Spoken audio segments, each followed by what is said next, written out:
Hello guys, we're here in kusina ni Ima. So, tara, pasukin na natin. Actually, this is not my first time na kumain dito.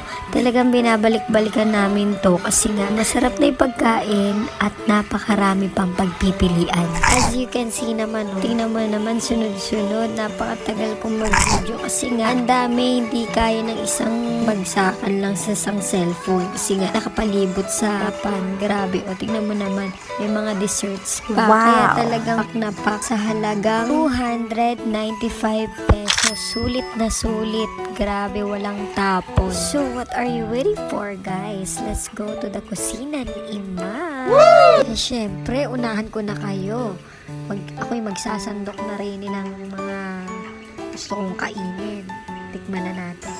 So, ayun na nga, kakadiet ko lang kahapon. Tas, cheat day ko ngayon.